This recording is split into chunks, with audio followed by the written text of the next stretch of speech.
पाकिस्तान के अंदर देखें, जब भी कोई पार्टी अपोजिशन के अंदर होती है तो वो हुकूमत के ज़ेरे अताब रहती है। और हर सियासी पार्टी जो हुकूमत के अंदर आती है वो अपने आप को पावर कुल और मुख्तार समझती है और अपोजिशन लीडर को ना सिर्फ दबाने की कोशिश करती है बल्कि तमाम अपोजिशन को वो जेलों की यात्रा करवाती है और ख़ुद को एक कामयाब तरीन हुक्मरान के तौर पर पेश करती है और मुल्क को तरक्की याफ्ता बनाने के हर मुमकिन में वो कोशिश करती है। ना सिर्फ ये अवामुन्नास को बावर करवाया जाता है कि हम जो हुकूमत कर रहे हैं वो आयन जमहूरियत है,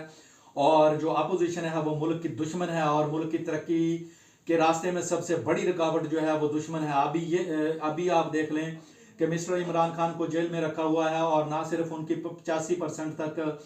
आँख की बीनाई ज़ाया हो गई है, उनको ना सिर्फ मेडिकल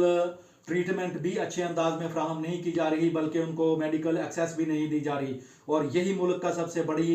अलमिया है और सबसे बड़ी बदकिस्मती है कि जब भी कोई हुक्मरान तबका हुकूमत के अंदर होता है तो वह ना सिर्फ वक्त का बेताज बादशाह बन जाता है बल्कि दूसरों को रियाया बनाने में लगा रहता है और अपनी तमाम तवज्जो इस बात में मरकूज रखता है कि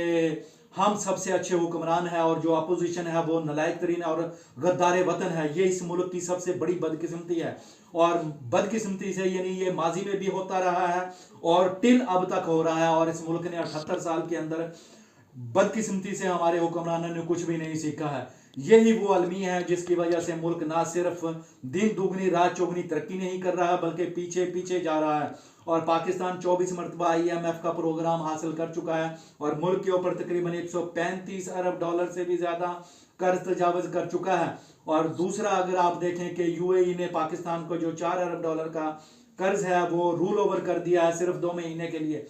सवाल ये पैदा होता है 2 महीने के बाद हुकूमत के पास कौन से वो वसाइल पैदा हो जाएंगे या हुकूमत के पास कौन सी ऐसी गिद्दड़ सिंगी आ जाएगी कि 4 अरब डॉलर जो है वो